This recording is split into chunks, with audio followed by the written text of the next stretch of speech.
Hello friends, આજે આપણે બનાવશું બટેટાનું નવું જ શાક. તો આપણે આ 4 થી 5 નંગ જેટલા બટેકા લઈ લીધા છે. આપણે એને બાફી લીધા છે. 2 નંગ જેટલા ટમેટા લીધા છે. આપણે એને સુધારી લીધા છે. આપણે અહીંયા સિંગનો ભૂકો કરી લીધો છે.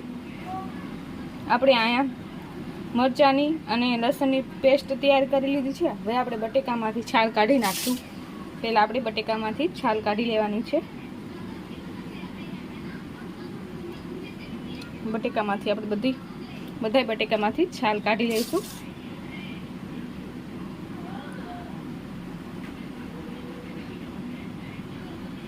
આ રીતના બધા બટેકામાંથી છાલ કાઢી લેવાની છે.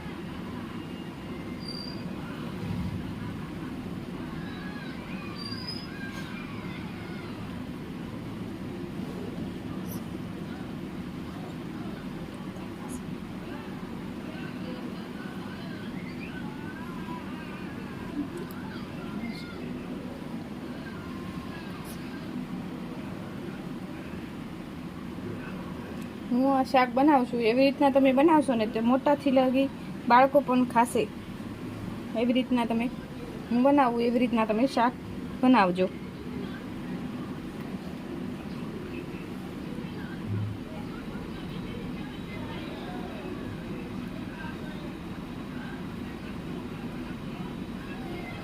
બધા બટેકામાંથી આપણે છાલ કાઢી લેવાની છે. તો તમે જોઈ શકો છો આપણે બધા બટેકામાંથી છાલ કાઢી લીધી છે. હવે આપણે ગેસ ચાલુ કરશું. એના ઉપર આપણે કઢાઈ રાખી દઈશું. તો આપણે ગેસ ચાલુ કરવાનો છે. એના પર આપણે કઢાઈ રાખી દઈશું. તો આપણે ગેસ ચાલુ કરો છો એના પર આપણે કઢાઈ રાખી દીધી છે. હવે આપણે એમાં અડધી ચમચી ભરીને રાઈ એડ કરશું.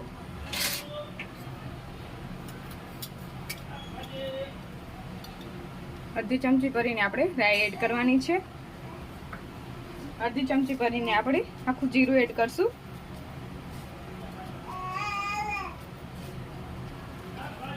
અડધી ચમચી ભરીને આપણે આખું જીરું એડ કરવાનું છે.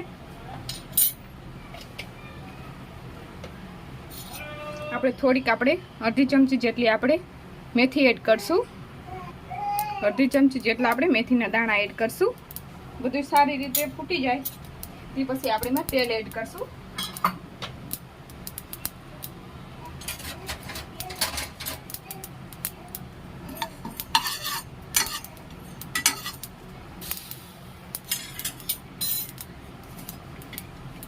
તો તમે જોઈ શકો છો આપણી રાઈ ને જીરું ફૂટી ગયા છે. હવે આપણે એમાં તેલ એડ કરી દઈશું.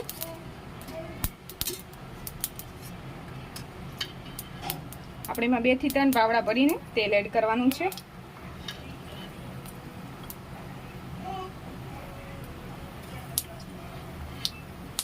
બે થી 3 પાવડા ભરીને તેલ એડ કરશું. આપણું તેલ ગરમ થઈ જાય પછી આપણે એમાં લસણની અને મરચાંની પેસ્ટ ખાંડીને તૈયાર કરી હતી એ આપણે એડ કરી દઈશું. તો તમે જોઈ શકો છો આપણું અહીંયા તેલ ગરમ થઈ ગયું છે. આપણે આ પેસ્ટ તૈયાર કરેલી એડ કરી દઈશું. બધું આપણે સારી રીતે મિક્સ કરી લેવાનું છે.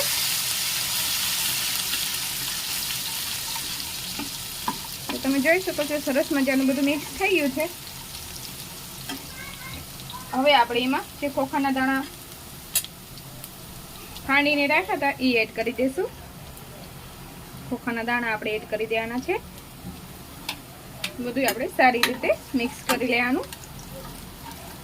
તો તમે જોઈ શકો છો સરસ મજાનું મિક્સ થઈ ગયું છે.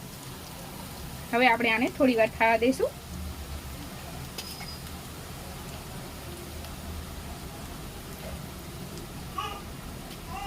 તો બધું સરસ મજાનું થઈ ગયું છે. હવે આપણે એમાં જે ટમેટા સુધારીને રાખ્યા હતા એ એડ કરી દઈશું. ટમેટા એડ કરી દેવાના છે. બધું આપણે સરસ મજાનું મિક્સ કરી લેવાનું. સરસ મજાનું આપણે બધું મિક્સ કરી લઈશું.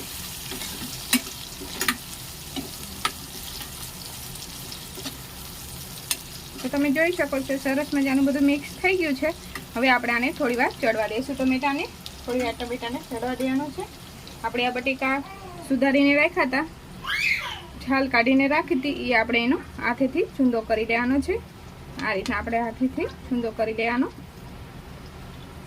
બધા બટેકામાંથી આ રીતના ચૂંદો કરી દેવાનો છે। આ રીતના બધા બટેકામાંથી ચૂંદો કરી લેશું।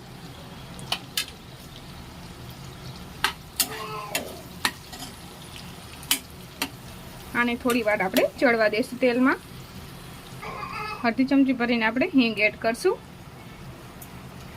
બધું આપણે સારી રીતે મિક્સ કરી લેવાનું છે।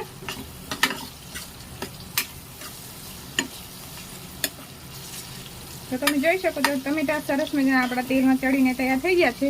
હવે આપણે એમાં અડધી ચમચી જેટલું મીઠું એડ કરશું। અડધી ચમચી ભરીને આપણે મીઠું એડ કરવાનું છે। અડધી ચમચી ભરીને આપણે મીઠું એડ કરશું।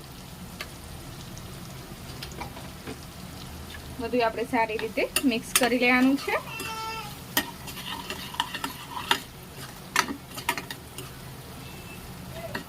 તો તમે જોઈ શકો છો સરસ મજાનું મિક્સ થઈ ગયું છે।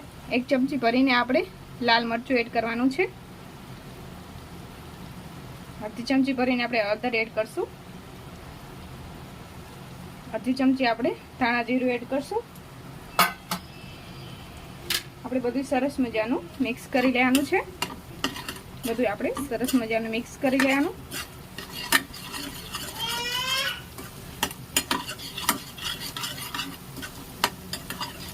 તો તમે જોઈ શકો છો સરસ મજાનું બધું મિક્સ થઈ ગયું છે। હવે આપણે એને થોડી વાર ચડવા દઈશું। તો આપણે એને થોડી વાર ચડવા દેવાનું છે। તો તમે જોઈ શકો છો સરસ મજાનું બધું ચડી ગયું છે। હવે આપણે જે બટેકાનો ચૂંદો કરીને રાખ્યો હતો એ આપણે એડ કરી દઈશું। બટેકાનો ચૂંદો એડ કરી દેવાનો છે।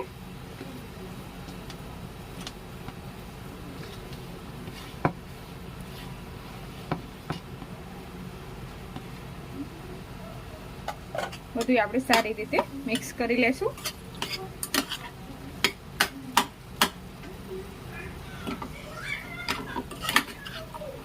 બધું આપણે સરસ મજાનું મિક્સ કરી લેવાનું છે। બધું અહીંયા સરસ મજાનું મિક્સ થઈ ગયું છે। હવે આપણે એમાં અડધી ચમચી ભરીને ગરમ મસાલો એડ કરશું। અડધી ચમચી ભરીને આપણે ગરમ મસાલો એડ કરવાનો છે। બધું સારી રીતે મિક્સ કરી લેશું। બધું સારી રીતે મિક્સ કરી લેવાનું છે। તમે જોઈ શકો છો સરસ મજાનું બધું મિક્સ થઈ ગયું છે। હવે આપણે એમાં કોથમીર એડ કરી દઈશું। તો આપણે જે કોથમીર સુધારીને રાખી હતી એ એડ કરી દેવાની છે। માથેથી બધી કોથમીર એડ કરી દઈશું। બધું સરસ મજાનું મિક્સ કરી લેવાનું છે। બધું સરસ મજાનું મિક્સ કરી લેવાનું।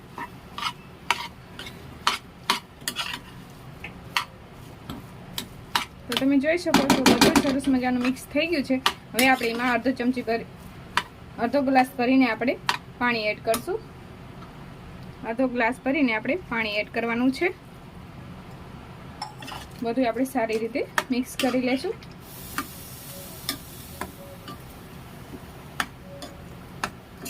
તો તમે જોઈ શકો છો સરસ મજાનું મિક્સ થઈ ગયું છે।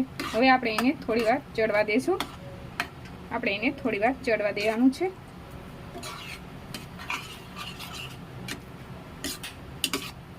આપણે થોડી વાર એને ચડવા દઈશું બધું। તો તમે જોઈ શકો છો બધું સરસ મજાનું ચડીને તૈયાર થઈ ગયું છે। હવે આપણે ગેસ બંધ કરશું। આપણે કઢાઈને નીચે ઉતારી લેવાની છે। ગેસ બંધ કરી નાખવાનું છે। કઢાઈને આપણે નીચે ઉતારી લઈશું। ગેસ બંધ કરી લીધો છે। આપણે કઢાઈને નીચે ઉતારી લેવાની છે। તો આપણે અહીં કઢાઈ નીચે ઉતારી દઈશું। તો તમે જોઈ શકો છો જોતાં જ ખાવાનું મન થઈ જાય એવું નવું બટેટાનું શાક બનીને તૈયાર નવું જ બટેટાનું શાક બનીને તૈયાર થઈ ગયું છે। જો તમને મારી રેસીપી પસંદ આવ્યું તો લાઈક કરજો, શેર કરજો, સબસ્ક્રાઈબ કરવાનું ના ભૂલતા। આવજો।